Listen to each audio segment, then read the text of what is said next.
Today, Professor Dr. Manoj Kumar will give lecture and discussion on the brief history of the sales management under the subject of the sales and distribution management, which is taught in the syllabus of the management courses. Introduction.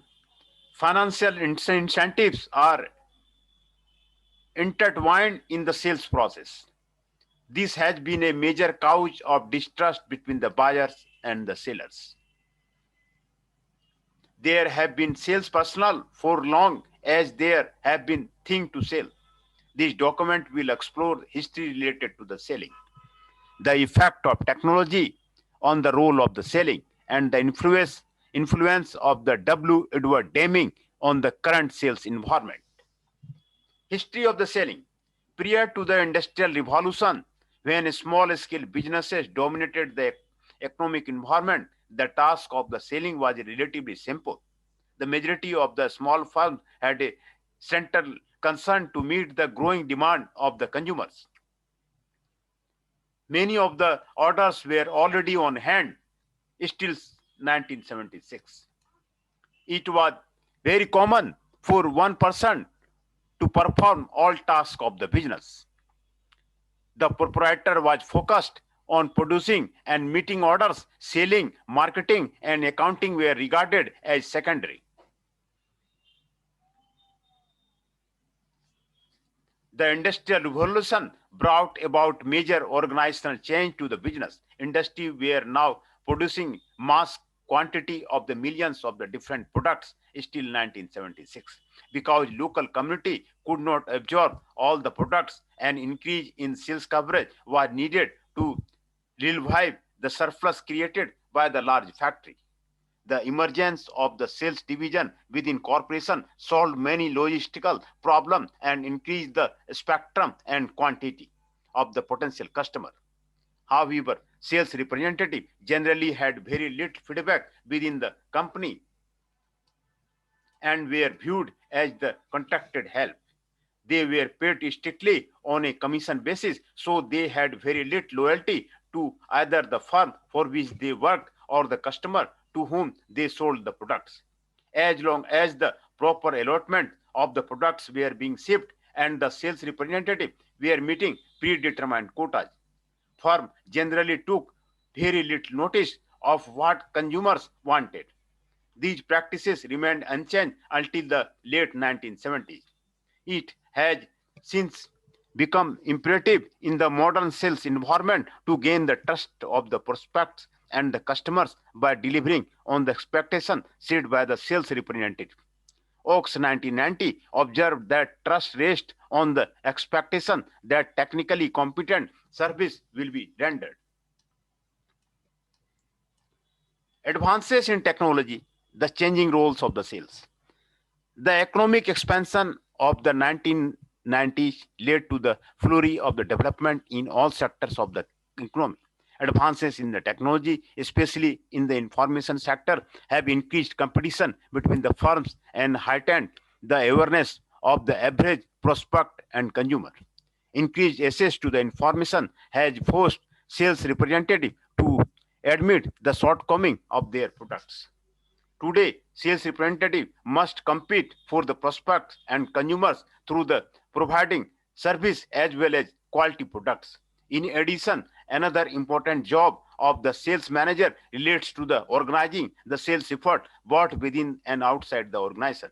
The sales manager is increasingly responsible for certain steps of the production that can customize products to the needs of the individual while maintaining a highly effective, efficient production line. Effective sales manager collect feedback from their sales area and use the information to improve both the production of the products and customer service. Sales managers are often trained to ask the question and probe into the needs and wants of the prospectus and the customers.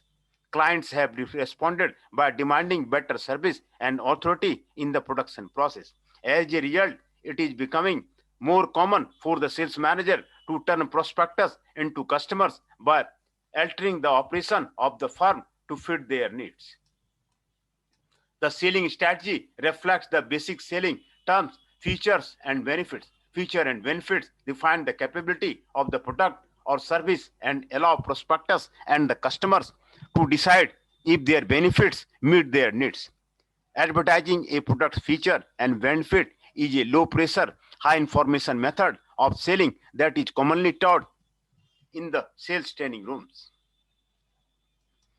W. Edward Deming's influence on selling. Another aspect of the sales that should not be overlooked is a change in the production method of the large competitive firms. In the 1950s, US industry were the leaders in the nearly every category of the industrial products,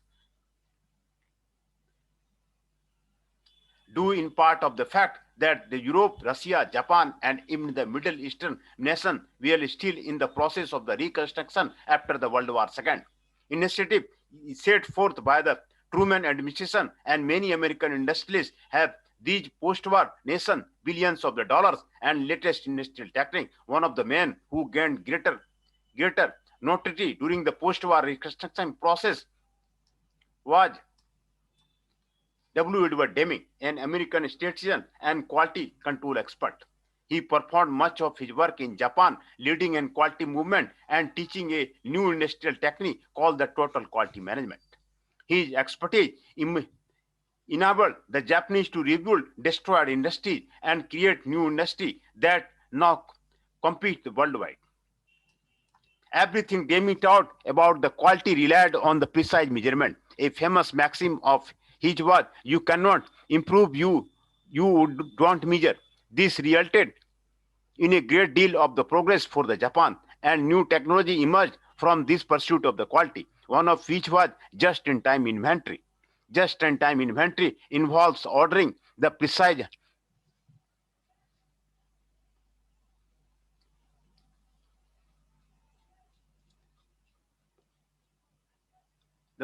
amount of inventory needed exactly at the time it is needed, thus eliminating surpluses of the raw material and inventory needed to feed the production line.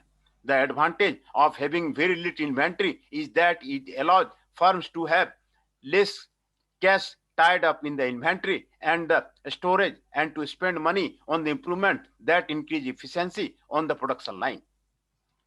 In the 1950s, American firms were enjoying large profits because they had very little competition.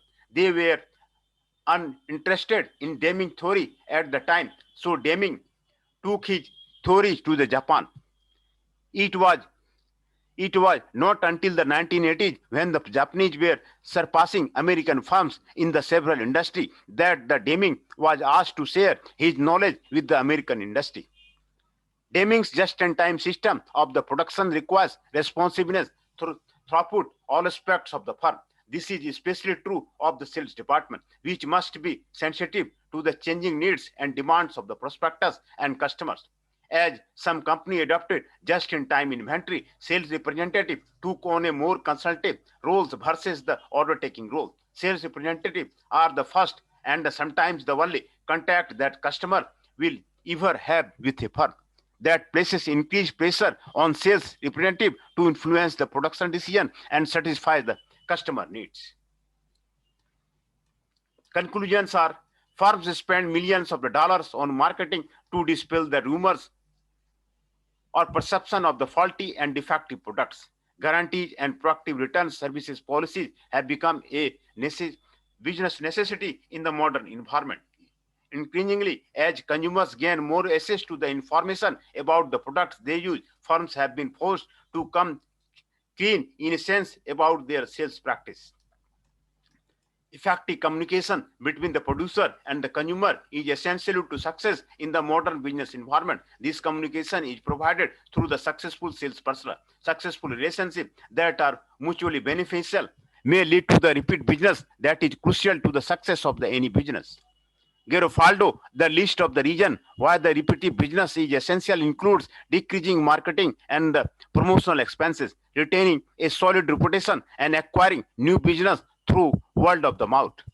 Maintaining an excellent producer-consumer relationship is key to the managing a successful sales staff.